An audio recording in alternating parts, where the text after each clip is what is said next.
Hello friends, it's Friday, September 27th. This is going to be a super quick video. I promise I'm not going to blather on and on and on.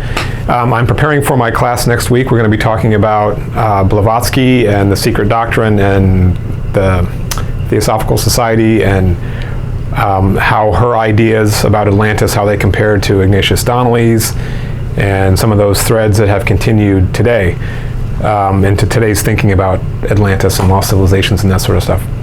One of the kind of overarching themes of this class is how conceptions of race play out in these ideas about lost continents, lost civilizations, where culture comes from, how it moves, what human variation means. A lot of these ideas go back to the age of European exploration and colonization. A lot of them kind of become ossified in the late 1800s, so it's a super interesting period to look at. I think she uses the term race in a complex way. It means different things at different times. There are 7 root races that have subraces. Each of those root races is associated with a continent, and these continents are kind of emerging and sinking, and her timeline goes way, way back before Atlantis. But anyway, the Aryan race, and is the 5th root race, so that is where we're in now, according to her. And it has several subraces. Let me read the subraces. Okay, the subraces of the Aryan race, according to Blavatsky, are the Hindu, the Arabian, the Persian, the Celts, the Teutonic, something in North America, the 6th subrace will be called the Australo-American subrace, apparently happening now in California.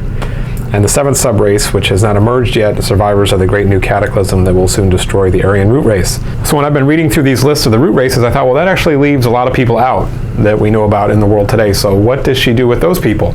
So that got me looking for treatments of kind of Blavatsky's thinking on race and the way that we would understand it today, compared to the way that they might have understood it in the 19th century.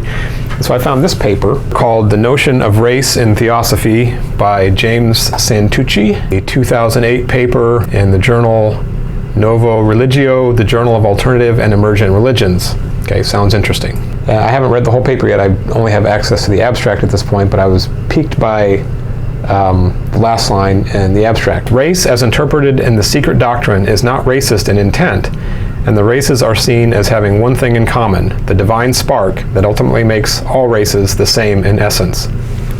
So that seems to be it's kind of an apologetic view of the Secret Doctrine and Blavatsky's views on race. And the reason it struck me was that it seemed to directly counter something that I had just read in the Secret Doctrine, and I want to read that part now. Okay, so this is a footnote on page 421 of the Secret Doctrine, Volume 2. Mankind is obviously divided into God-informed men and lower human creatures. The intellectual difference between the Aryan and other civilized nations and such savages as the South Sea Islanders is inexplicable on any other grounds. No amount of culture, nor generations of training amid civilization could raise such human specimens as the Bushmen, the Vedas of Ceylon, and some African tribes to the same intellectual level as the Aryans, the Semites, and the Turanians, so-called.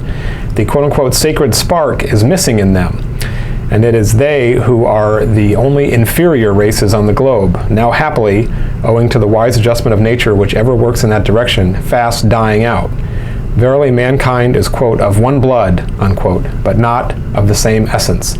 We are the hothouse, artificially quickened plants in nature, having in us a spark, which in them is latent. Now, if that is not the most 19th century racist thing that you could possibly think to write, I don't know what is. The idea that there are 2 kinds of people in the world. There are the civilized, because they are capable of being civilized, and there's everybody else who is not capable of being civilized, and therefore anything that civilization, any way that civilization interacts with them, whether it's colonialism or slavery, is actually doing them a favor. I mean, that's 19th century, 18th century racism to its core. And she says that as a footnote to explain what she means by mankind, more or less. And so she's not talking about everybody when she's talking about the the people who have this divine spark and essence that we associate with the Aryans and all the different folks that might mean. A lot of the world gets left out there, and it's because they are lacking something. They are inferior. And that's the textbook definition of racism. So I'd be interested to read the rest of this scholarly article to see if the case is made as to why I shouldn't just believe what she tells me right there. But I think if you want a window into the way Blavatsky is kind of characterizing different people in the world and fitting them into the scheme, there you go. Look on the bottom of page 421. All right, that's all I want to talk about today. Have a good weekend.